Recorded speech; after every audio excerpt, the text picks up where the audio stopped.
They laughed when Karoline Leavitt stepped onto the Late Show stage. A young woman from New Hampshire dismissed as a political lightweight. Stephen Colbert's sharp jabs cut deep, but she didn't flinch, her hand steady on a worn notebook. That notebook held the legacy of a legendary journalist, a truth no one saw coming. Why did the entire studio fall silent when she finally spoke? Before we dive into today's story, if you find this video interesting, don't forget to hit the like button, share it with your friends, and subscribe to the channel so you won't miss any upcoming stories. You're also welcome to leave a comment and share your thoughts. Every piece of feedback is truly valuable in helping Crossfire Justice improve. Thank you so much for always being with us. And now, let's jump into this thrilling and unexpected story together. The hum of anticipation filled the Ed Sullivan Theater in New York City. Its iconic stage bathed in a glow of warm lights that seemed to mock the chill in Karoline Leavitt's chest. At 26, she was the youngest White House press secretary in history, a title that felt like both a crown and a target. Tonight, she was a guest on The Late Show, her first major television appearance since taking office. The audience buzzed, their murmurs blending with the soft clatter of stagehands adjusting microphones. Karoline smoothed her navy blazer, her fingers brushing the worn leather notebook tucked in her pocket, a gift from someone who'd believed in her when no one else had. She'd promised herself she'd stay composed, no matter what came. Stephen Colbert strode out, his grin sharp and practiced, the kind that could charm a crowd or cut a guest to pieces. The audience erupted in applause, feeding his energy as he settled behind his desk. Karoline sat across from him, her posture straight but not stiff, her hazel eyes steady. She'd prepared for tough questions, but the air felt heavier than she'd expected, like the room was waiting for something to break. Colbert wasted no time. "So, Karoline," he began, his voice smooth but edged with a teasing lilt. "How's it feel to play grown-up in the White House?" The words landed like a slap, and the audience roared with laughter, their cheers bouncing off the studio walls. Karoline's smile tightened, a flicker of hurt passing through her before she caught it. Her fingers grazed the notebook again, grounding her. She could have fired back, could have matched his wit with her own. She'd faced worse in press briefings, reporters who'd sneered at her youth, advisors who'd whispered she was out of her depth. But tonight, she chose silence, letting the laughter wash over her like a wave she refused to drown in. Her calm was deliberate, a shield forged from years of being underestimated. In the wings, a stagehand named Miguel, his arms crossed, shifted his weight, his brow furrowing. He'd seen plenty of guests crumble under Colbert's charm, but something about Karoline's stillness unsettled him. The audience didn't notice, caught in the rhythm of the host's performance. But Miguel did. Her eyes weren't nervous, they were waiting. Colbert leaned forward, emboldened by the crowd's reaction. "I mean, come on," he pressed, his smirk widening. "You're what? 26. Most people your age are still figuring out their coffee order, not briefing the president." Another burst of laughter, louder this time, filled the studio. A few audience members in the front row hesitated, their smiles fading as they caught the edge in his tone. Karoline's heart thudded, not from fear but from a memory her mentor's voice, low and steady, telling her, "They'll laugh until they learn." She tilted her head slightly, her expression unreadable, and said, "I've had good teachers, Stephen." Her voice was soft but clear, cutting through the noise like a blade through silk. The crowd quieted for a moment, unsure how to respond. Colbert raised an eyebrow, sensing a challenge but not yet grasping its weight. He pivoted to a safer topic, tossing out a question about policy that Karoline answered with precision. Her words measured but firm. The audience clapped politely, but the energy had shifted, like a tide pulling back before a wave. In the control room, a producer muttered, "She's too stiff, needs to loosen up." But Karoline wasn't here to play their game. She was here for something bigger, something tied to the notebook she hadn't opened, to the name etched inside it. As the segment neared its end, Colbert leaned back, ready to wrap up with one last quip. "Well, Karoline, you've survived round one," he said, his grin teasing. "Stick around, we'll see if you can keep up." The audience laughed again, but it was thinner now, less certain. The stage lights dimmed for a commercial break, and Karoline exhaled, her fingers still resting on the notebook. Miguel, still watching from the wings, caught her glance, a brief, unguarded moment where her calm cracked, revealing a flicker of resolve. The audience milled about, some whispering about the exchange, others checking their phones. A woman in the third row, her silver hair catching the light, frowned as she replayed Colbert's words in her mind. Something about the young woman on stage felt familiar, like a story she'd heard before but couldn't place. The break ended, and the cameras rolled again. But the air in the studio felt different now, charged with a question no one could name. What was Karoline holding on to? And when would she let it go? The Ed Sullivan Theater hummed with the restless energy of a live audience, the air thick with the scent of stage lights and anticipation. Karoline Leavitt sat on the guest couch, her navy blazer crisp against the plush red fabric, her hands resting lightly in her lap. The studio's glow cast long shadows across her face, softening the sharp edges of her resolve. Stephen Colbert, behind his polished desk, was in his element, his questions slicing through the air like a well-aimed dart. Each one carried a barb, a jab at her youth, her inexperience, her small-town roots. "So, Karoline," he said, his voice honeyed but cutting, "how do you even keep up with the big dogs in D.C.? I mean, you're practically still in high school, right?" The audience erupted in laughter, their claps echoing like a wave crashing over her. Karoline's smile held, but her fingers found the worn leather edge of the notebook in her pocket, tracing its familiar creases. It was a gift from her mentor, Margaret Hensley, a journalist whose name once graced the front pages of the Washington Post. Margaret had taught her to listen, to wait, to let the truth find its moment. The laughter stung, but Karoline's heart ached not for herself but for the memory of Margaret's voice, low and steady, saying, "They'll underestimate you. Let them. It's your strength." She answered Colbert's question with measured grace, her words clear and concise, deflecting his mockery with facts about her work. The audience chuckled again, caught in the host's rhythm, but a few in the front row tilted their heads, noticing the quiet steel in her voice. In the control room, a producer named Rachel leaned toward her monitor, her brow furrowed. "She's too quiet," she muttered to a colleague. "This is boring TV. She's got to give us something." But Karoline's calm wasn't weakness, it was a choice, a tether to the lessons etched in her memory. She'd grown up in a small New Hampshire town, where people judged you by your name or your father's job. She'd learned early to hold her ground without raising her voice, to let the world's noise pass until it was time to speak. Colbert, oblivious to the storm brewing beneath her surface, pressed harder. "Come on, Karoline," he said, leaning forward with a grin. "You're telling me you've never felt out of place, a kid like you, swimming with the sharks?" The crowd laughed again, but it was thinner now, less certain. Karoline's fingers tightened around the notebook, its weight grounding her. She saw Margaret's face in her mind, gray hair pulled back, eyes sharp with conviction. Handing her the notebook years ago, "Write what matters," Margaret had said, "and when the time comes, don't shout, speak." The memory steadied her, but it also hurt.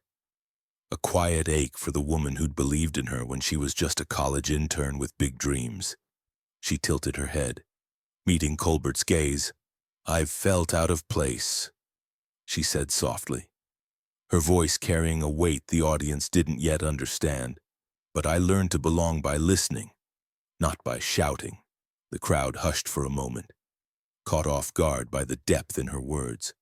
In the third row, an older woman with silver hair and a navy scarf leaned forward, her eyes narrowing.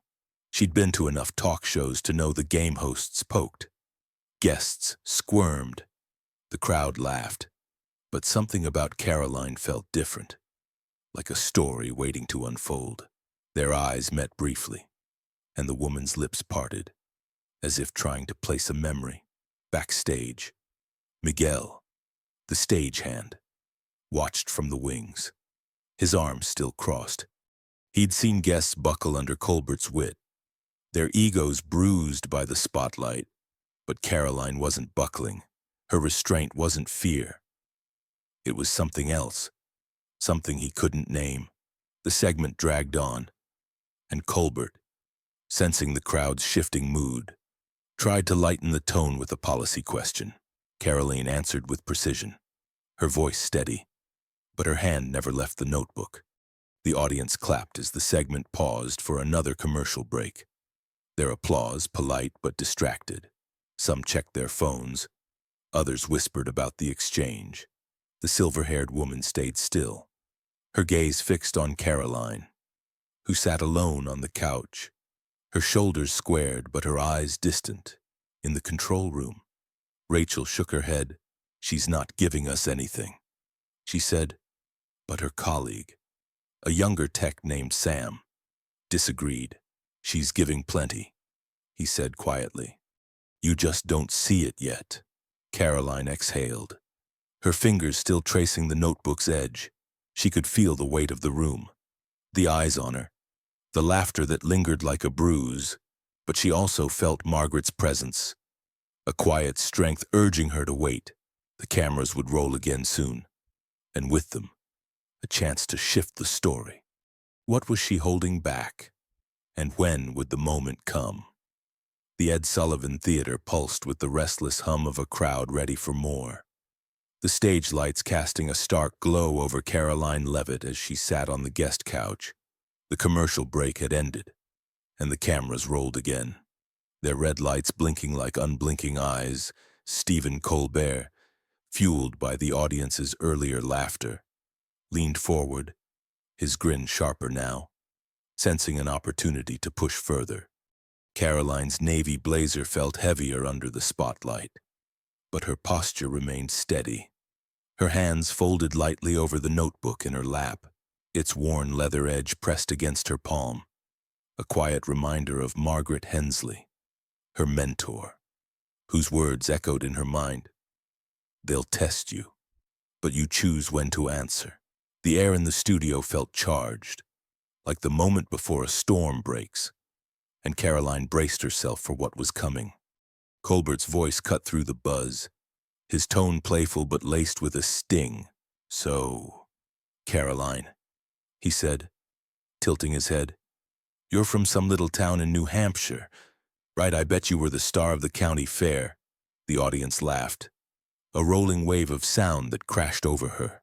A few in the front row chuckled hesitantly, their smiles faltering as they caught the edge in his words. Karoline's jaw tightened, the jab landing like a pebble in a still pond, sending ripples through her calm. She'd heard worse snide comments in D.C. corridors, whispers that she was too young, too small town to belong.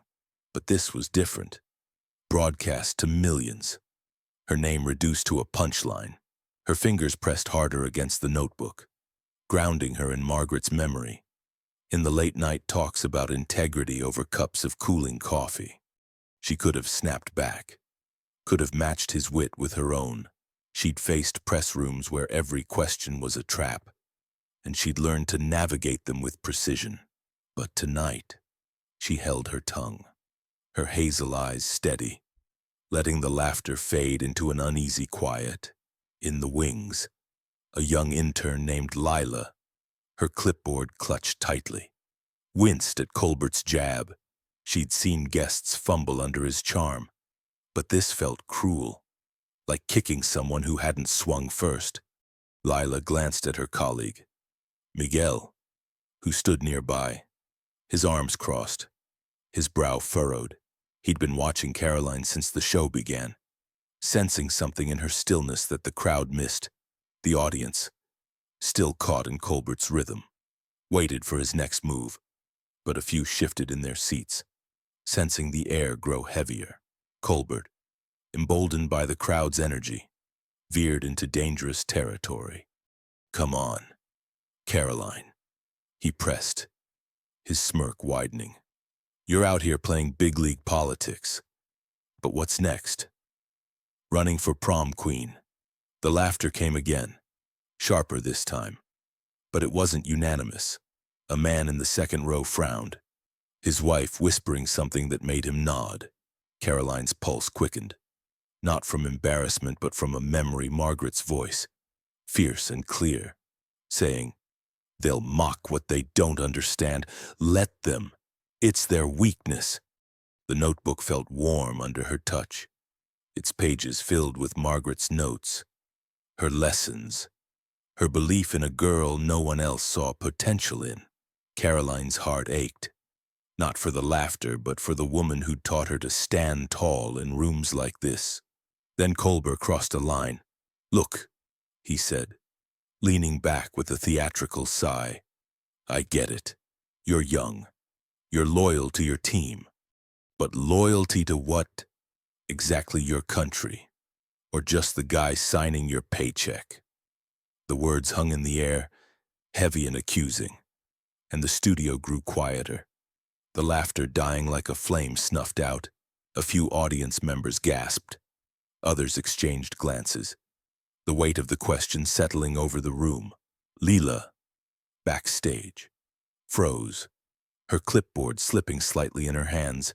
Even Miguel straightened, his eyes narrowing. Colbert's grin faltered for a split second, as if he sensed he'd gone too far.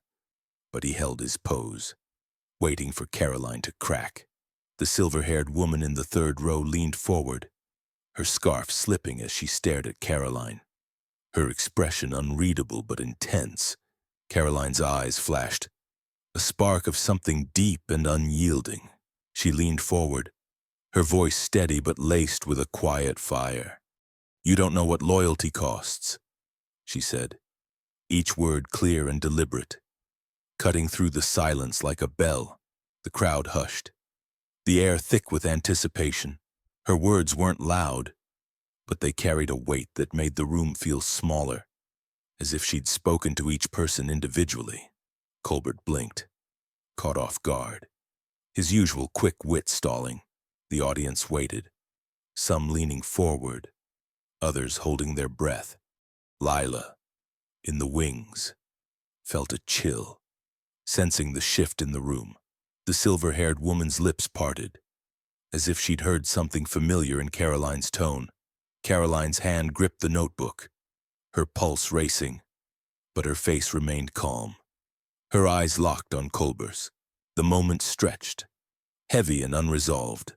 Colbert tried to recover, tossing out a light-hearted quip about politics, but it landed flat. The crowd's response muted. The cameras panned across the audience, capturing their uncertainty, their curiosity. In the control room, Rachel, the producer, leaned closer to her monitor. "What was that?" she muttered. But Sam, the tech, just shook his head, his eyes on Karoline. The segment ended abruptly, the lights dimming for another commercial break. Karoline sat back, her breath slow and deliberate, her fingers still on the notebook. The audience murmured, some checking their phones, others watching her, wondering. The silver-haired woman stayed still, her gaze fixed on Karoline, as if trying to unravel a memory. Who was she speaking to, and what cost was she carrying? The Ed Sullivan Theater felt smaller now, its grand stage dwarfed by the weight of the moment. The studio lights bore down on Karoline Leavitt, their heat prickling her skin as she sat on the guest couch, her navy blazer a quiet armor against the glare. The audience, still reeling from her last words, leaned forward, their murmurs fading into a tense hush. Stephen Colbert, behind his desk, adjusted his glasses, his grin tighter than before, like a man sensing the ground shift beneath him. The cameras rolled, their lenses trained on Karoline, capturing every flicker of her expression. Her hand rested on the worn leather notebook in her lap, its edges softened by years of handling. She'd carried it through college, through her first job, through the long nights when Margaret Hensley's voice was the only thing keeping her from giving up. Now, it was her anchor in a sea of scrutiny. Colbert tried to regain control, his voice light but strained. "All right, Karoline," he said, leaning forward. "You've got us all curious with that cryptic line about loyalty. Care to elaborate? Or are we sticking to the mystery vibe?" The audience chuckled, but it was a nervous sound. Lacking the easy laughter of earlier, Karoline's heart thudded, not from fear but from the clarity of what she had to do. She'd promised Margaret she'd never let the truth be twisted, not even for a laugh. Her fingers moved, almost of their own accord, and she opened the notebook, its pages whispering as they parted. The audience held its breath, the sound of rustling paper louder than it should have been in the vast theater. She found the page she needed, her eyes scanning a single line written in Margaret's precise, slanted handwriting. "This was written by someone who taught me that truth isn't a game," Karoline said, her voice clear and steady, cutting through the studio's hum like a bell in fog. She read the quote aloud. "The cost of silence is heavier than the cost of speaking, but only if you know what's worth saying."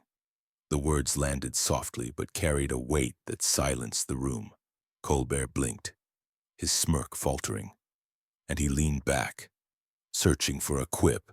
"Nice story," he said, his tone dismissive. "But this is TV, not a history lesson." He waved a hand, expecting laughter, but the audience didn't respond. A few shifted in their seats, their eyes fixed on Karoline, sensing something deeper in her words. In the third row, the silver-haired woman with the navy scarf gasped, her hand rising to her mouth.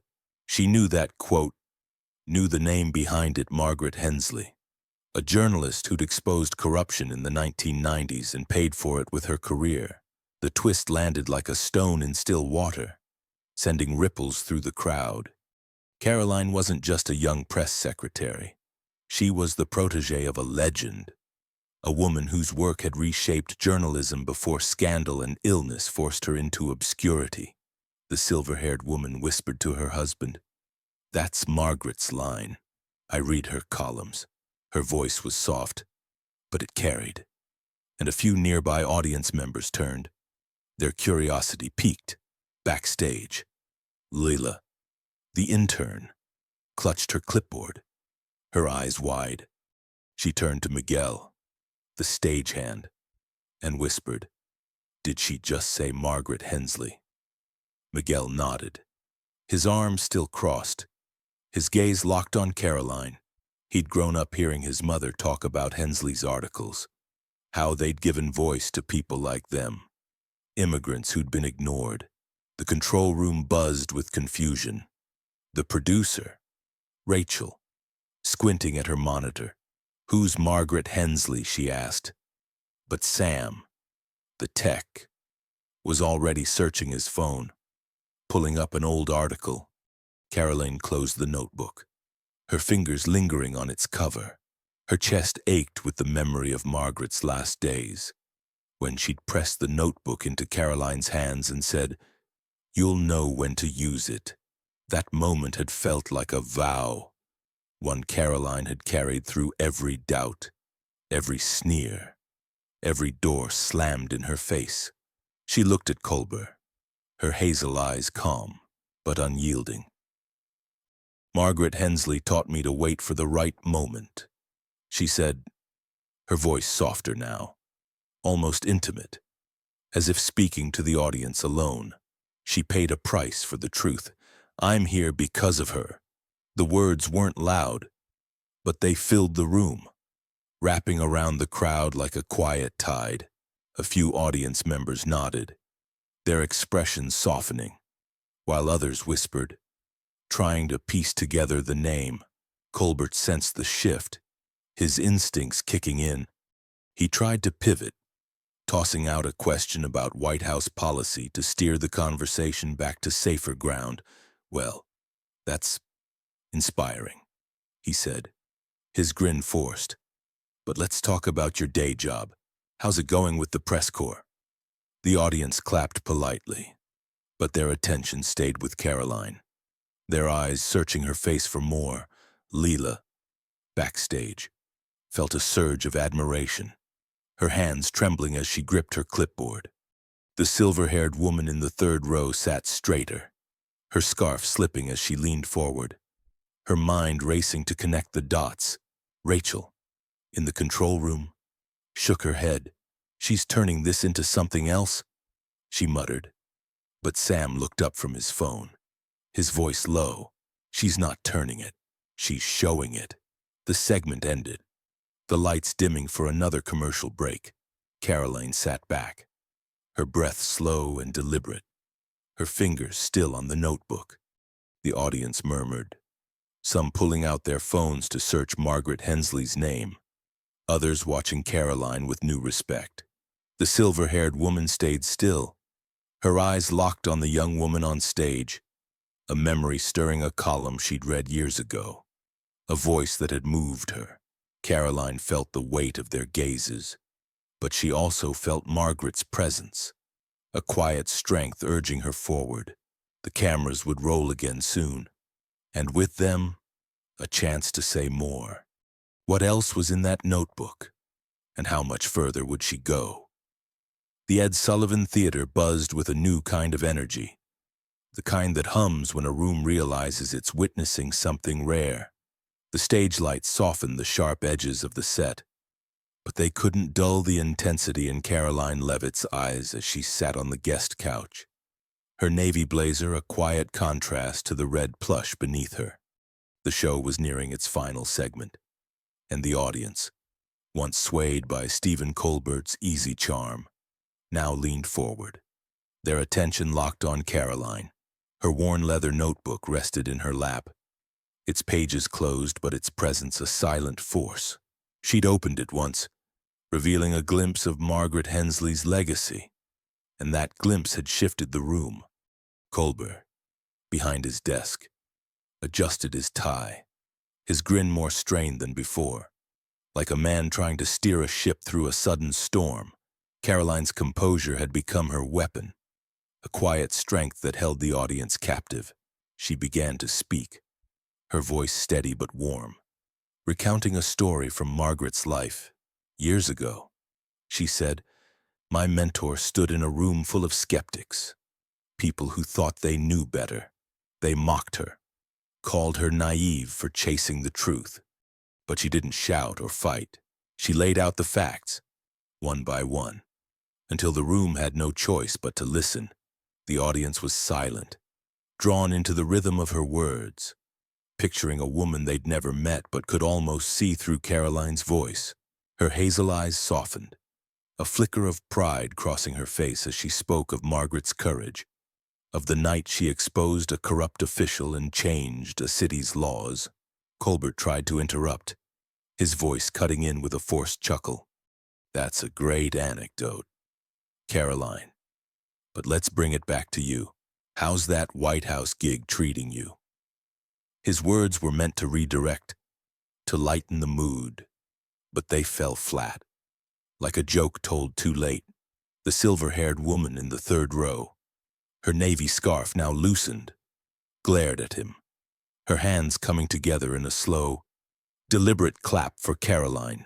The sound sparked others, a ripple of applause that spread through the crowd, catching Colbert off guard.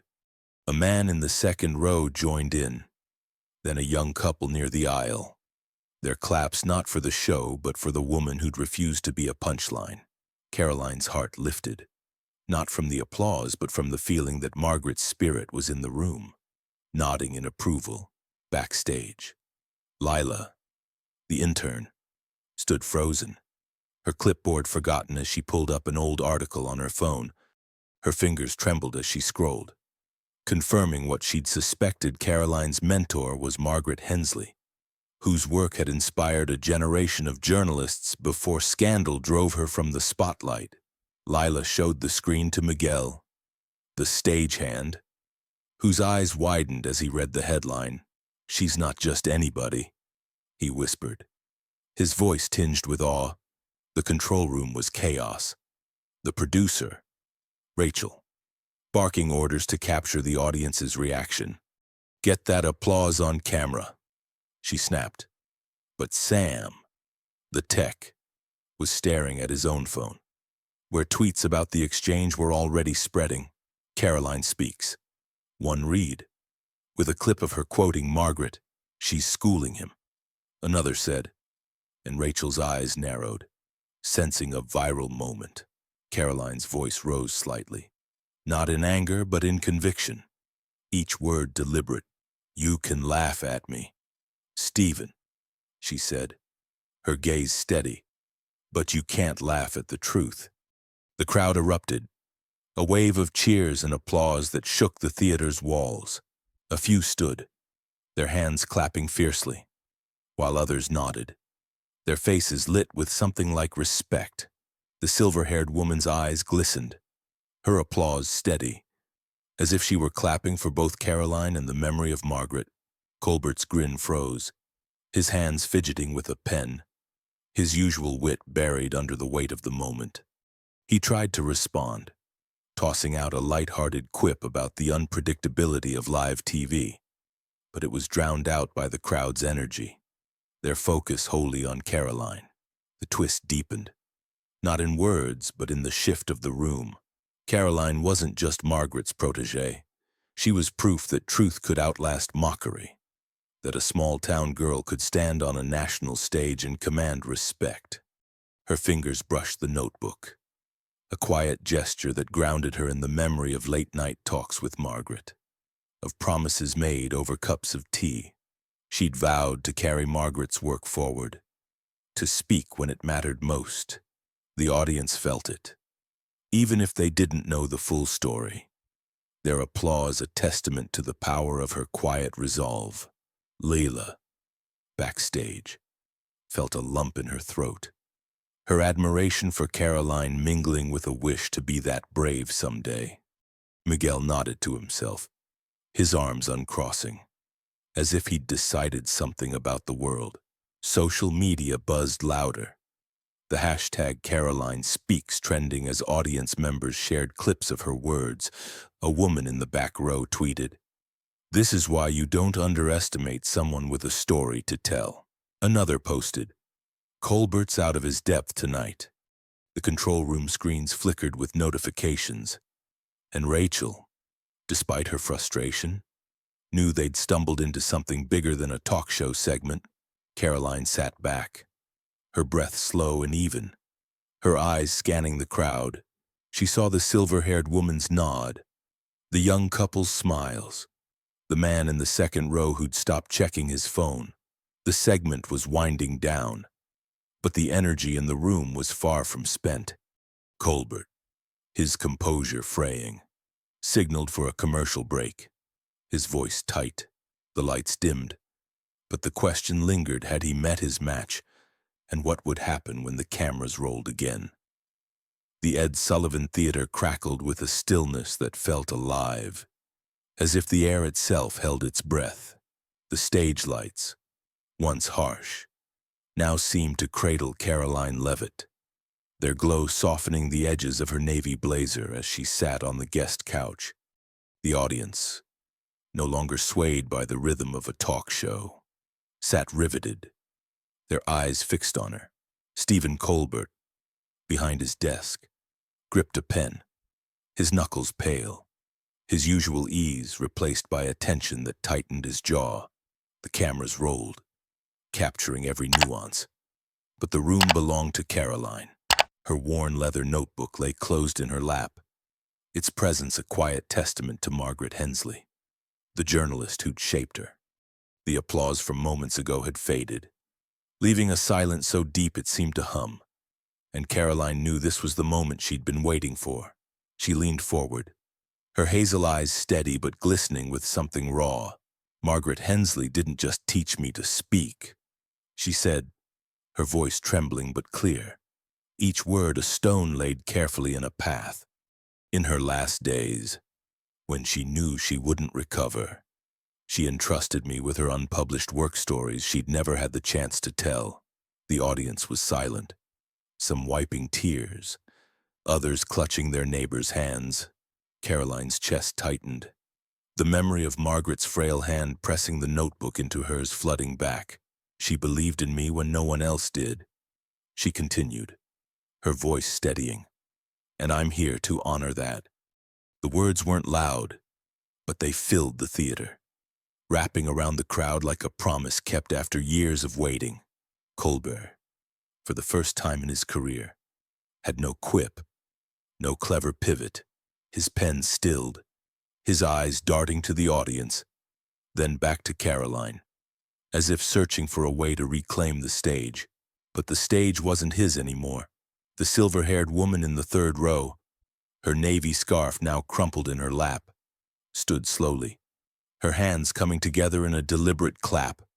The sound was soft at first, but it grew as others joined. A wave of applause that wasn't for the show but for the truth Karoline carried.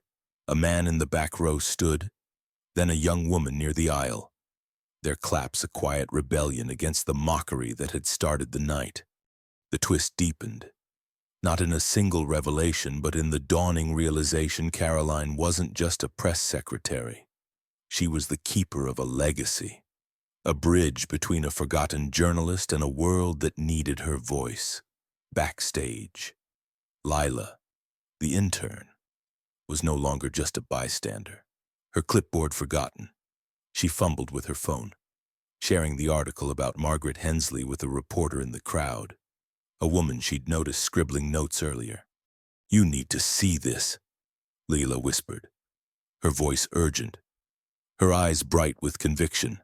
The reporter, a seasoned journalist with gray streaks in her hair, scanned the article, her expression shifting from curiosity to awe. Miguel, the stagehand, watched from the wings, his arms uncrossed now, his nod slow and deliberate. He'd grown up in a family that revered Hensley's work, and seeing Karoline carry it forward felt like a debt repaid. In the control room, Rachel, the producer, stared at the monitors, her frustration giving way to grudging respect. "This is going viral," she muttered, as Sam, the tech, scrolled through tweets flooding in with Karoline Speaks, each one a testament to the moment unfolding. Social media was ablaze, clips of Karoline's words spreading like wildfire. "She's not here to play their game." One tweet read, shared thousands of times. Another, from a viewer at home, said, "This is what truth sounds like." The audience in the theater felt it too, their applause swelling, then fading into a hush as Karoline spoke again. Margaret's work wasn't about fame, she said, her voice softer now, almost confiding. It was about giving a voice to people who'd been silenced.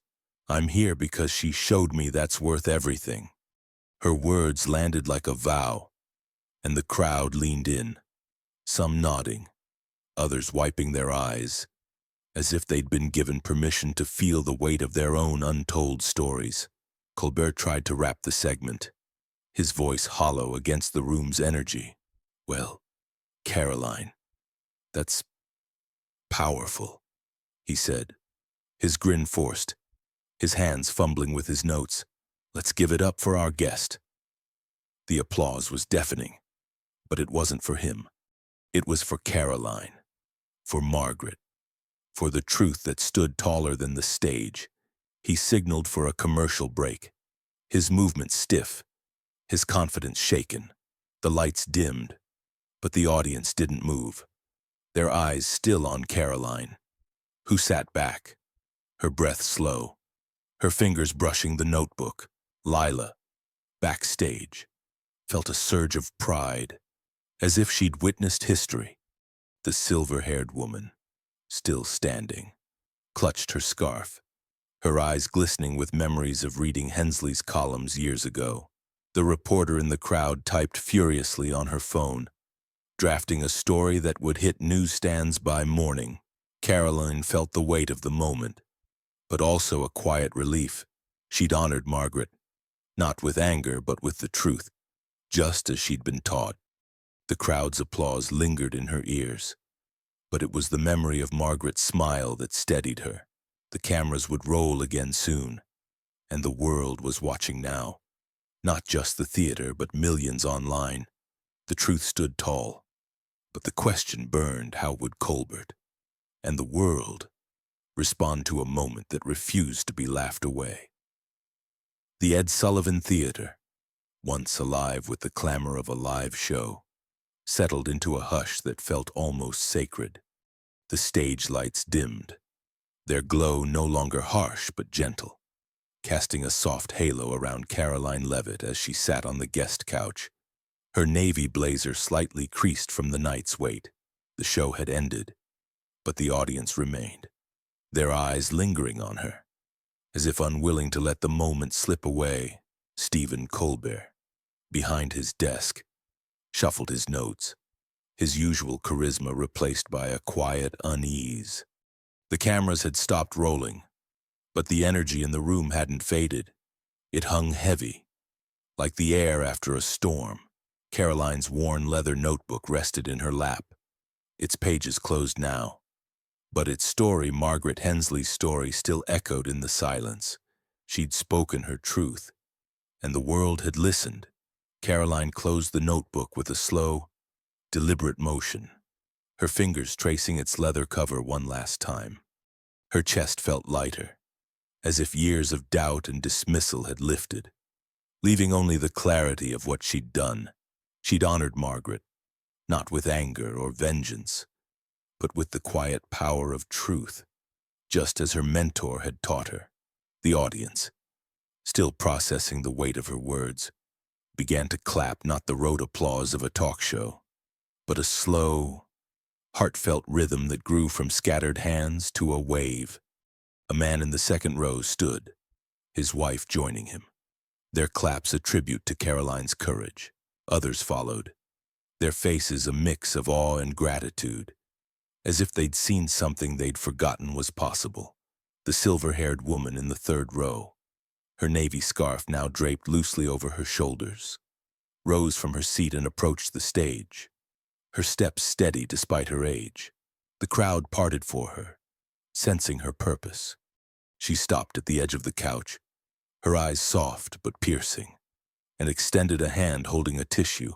Margaret would be proud, she said, her voice low but clear, carrying the weight of memory. Karoline's eyes glistened, a tear catching the light as she took the tissue, her fingers trembling.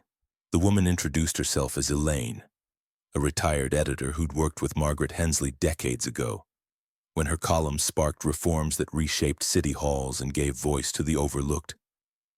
"I knew her fire," Elaine said, her voice breaking slightly, "and I see it in you."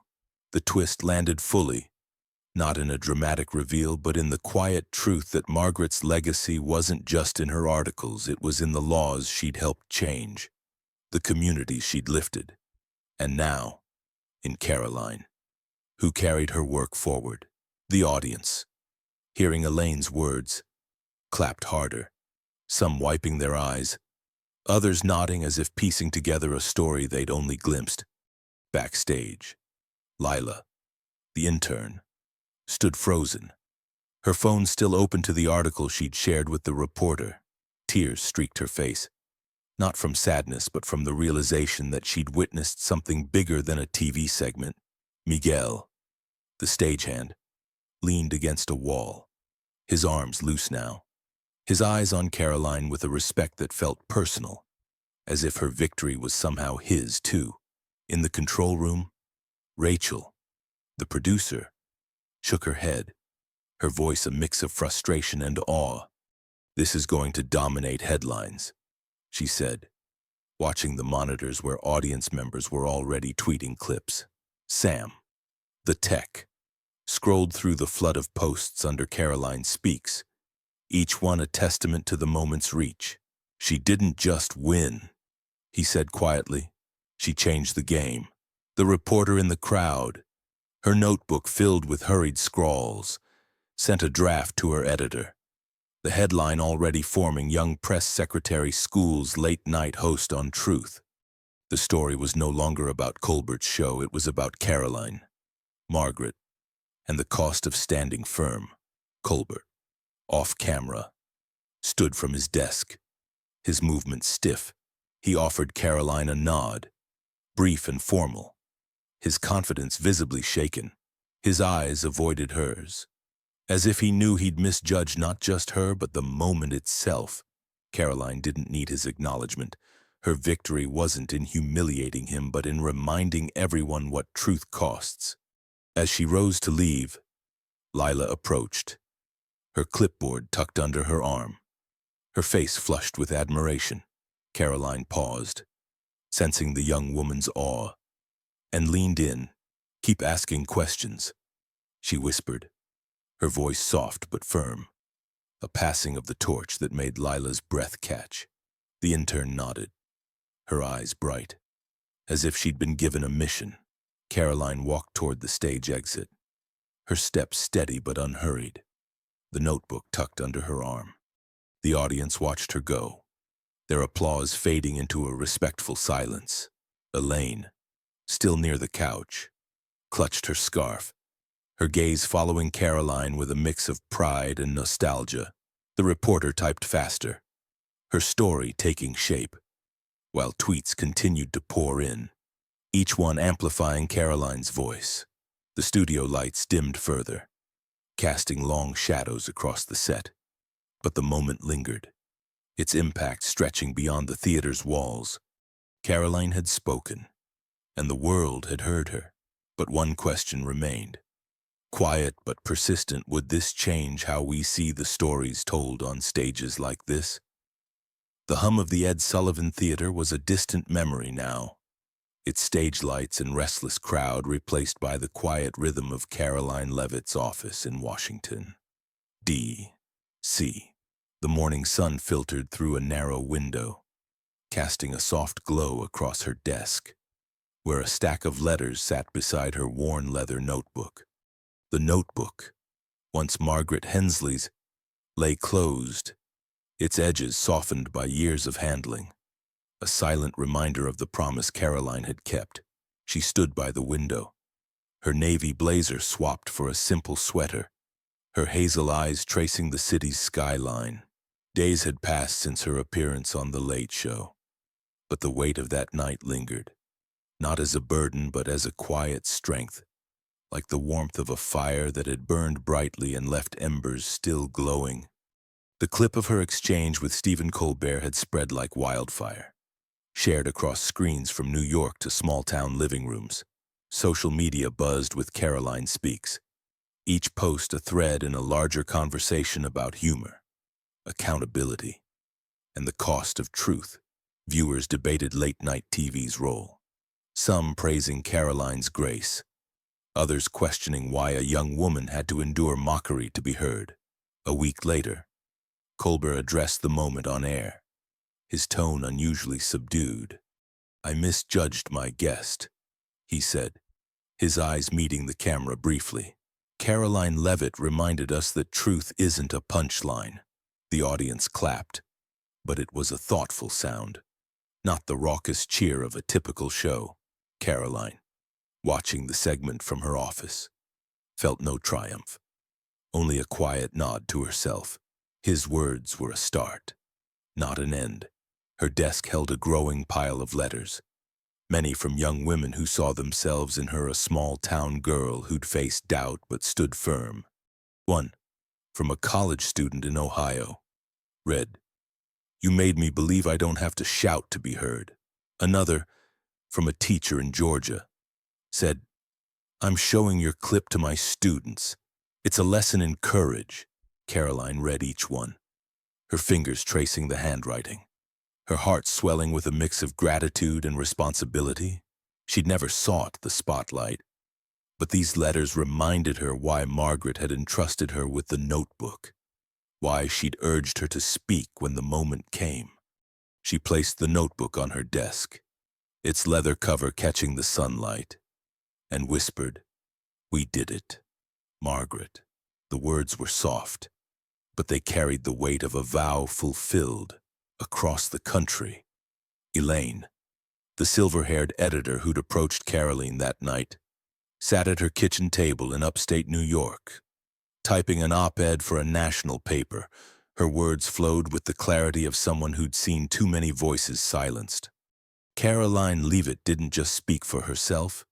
She wrote, she spoke for Margaret Hensley, for every person dismissed as too young, too small, too ordinary to matter. We need more voices like hers, not fewer. The piece ran the next day, shared widely online, its call for integrity in media striking a chord. Readers commented, some sharing their own stories of being underestimated, others demanding that talk shows prioritize substance over spectacle.